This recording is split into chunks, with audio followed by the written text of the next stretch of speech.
This is Real News Media TV, coverage you can trust. Please like, share, subscribe, and hit the notification bell. Select all for daily news updates. Increase in road fatalities this year, a matter of great concern, said Jones.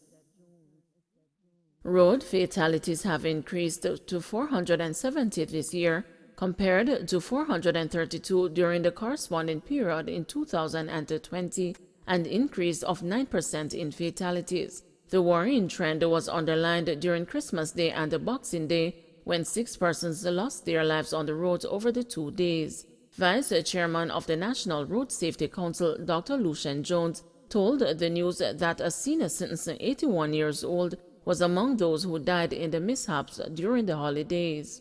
This is indeed very sad news at a time when you're supposed to have joy and peace with family and friends, and a disaster has fallen upon the nation, he observed. A 21-year-old pillion passenger early Sunday morning at 3 o'clock. A 33-year-old pedestrian at midnight early Sunday morning, hit and run. A 28-year-old driver, 5:45 early Christmas morning. A pedecyclist aged 56, hit and run late Christmas night. And a pedestrian aged 81 early Sunday morning. This is indeed very sad news at a time when you're supposed to have joy and peace with family and friends, and disaster has fallen upon the nation. Lack of adequate oversight a problem for construction sector, said realtor. One realtor believes recent court rulings on building breaches by developers could cause potential buyers to become wary of investing in properties at the pre-construction stage. One project is now in limbo after the Supreme Court refused to modify the terms of a developer's title to accommodate breaches, which saw 32 bedrooms being built instead of 12 one-bedroom units, as was approved by the Kingston and St. Andrew Municipal Corporation. Another development at Birdsucker Drive was facing demolition after the court overturned the building and environment approvals. According to Newton Johnson, first Vice President of the Realtors Association of Jamaica, these developments in the courts could make potential buyers hesitant to make a deposit before construction is complete. Mr. Johnson contends that the municipal corporations must be held responsible for inadequate oversight of construction projects. 2 Jamaican men arrested in Bahamas on Ganja-related charges. 2 Jamaican men have been arrested in the Bahamas following a ganja seizure on Christmas Eve. The men were spotted on a boat near the northern shoreline of Great Inagua by an air patrol team from the Drug Enforcement Unit and the U.S. Coast Guard at some time around 4:30 p.m. 34 packages containing ganja were reportedly found in bushes near the boat. Eyewitness News in the Bahamas said the weight of the packages is not known at this time. The drugs and the suspects were transported to New Providence. Police said the Jamaican suspects are aged 34 and 50 years old. The men were arrested for being in possession of dangerous drugs and other related offenses. Medical Association urges cancellation of 1 a.m. curfew for New Year's Eve. The Medical Association of Jamaica is calling for Prime Minister Andrew Holness to cancel the 1 a.m. curfew for New Year's Eve amid an increase in the country's COVID-19 positivity rate. On Sunday, the positivity rate was 25.2%, up from 10.8% the previous day. In an interview with the news on Monday night, MAJ President Dr. Brian James said the curfew change and extension from the accustomed 10 o'clock each night should be reconsidered. The Ministry of Health and Wellness is projecting that Jamaica could see as many as 1,500 new daily infections by mid-January if the Omicron variant of COVID-19 is in circulation in the country. National epidemiologist Dr. Karen Webster Kerr has predicted that the wave of infections will likely surpass the third wave caused by the Delta variant by mid-January. Integrity Commission invites Jamaican intelligence experts to share info on corrupt officials. 2 Jamaicans living in the United States and who say they have information linking prominent local officials to corruption and fraud are being invited to contact the Integrity Commission and share what they know.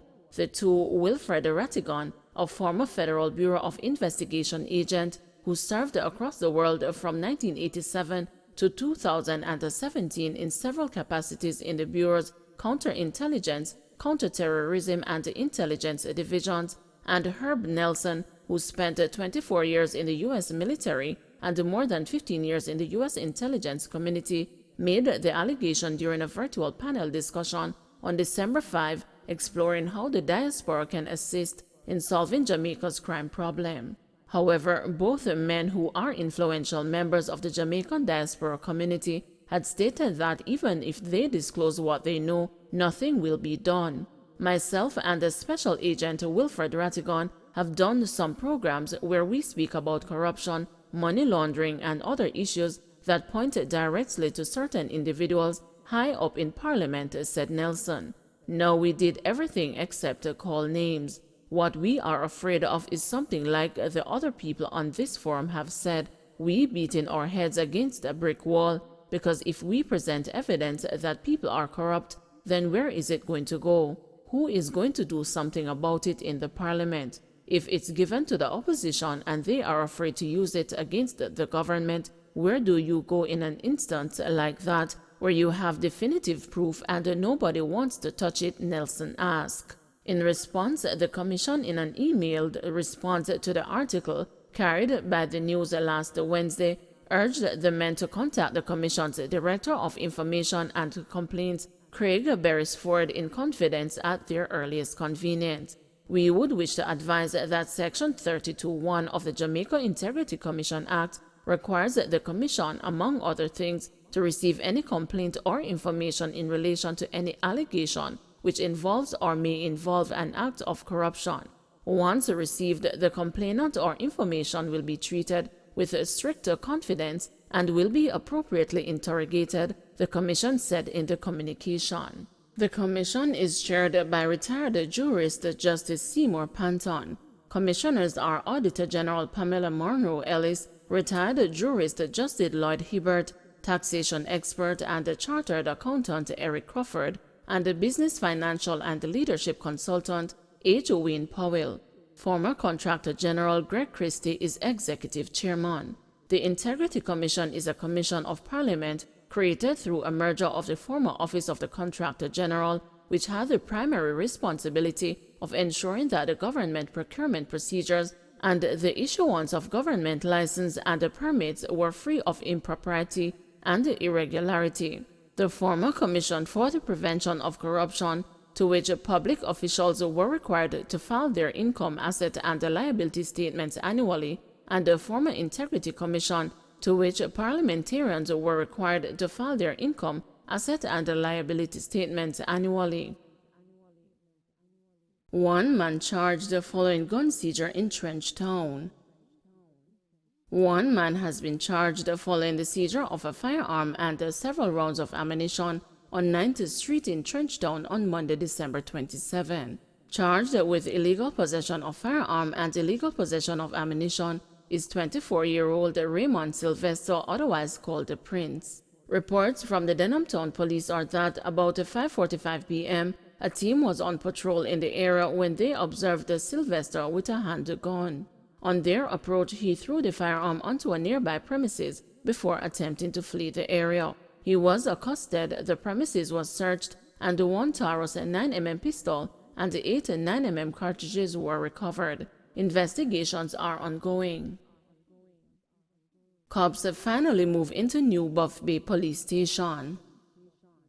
Lawmen stationed at Buff Bay Police Station moved into the newly built facility on Christmas Eve, 8 days after it was officially declared open. As they get settled in, they are still waiting for their phone lines to be transferred, a process that is expected to be completed on or before January 3, 2022. For now, the police station may be reached at 876-809-1219.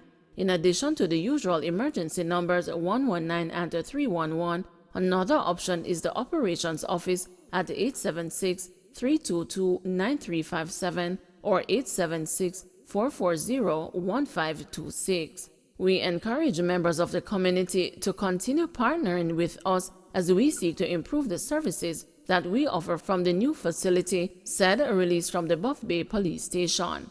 Residents have reacted positively to lawmen finally moving into the new station, for which ground was broken in March 2018 by then National Security Minister Robert Montague. The price tag at the time was $50 million. Don't forget to like, share, subscribe, and hit the notification bell. Select all for daily news updates.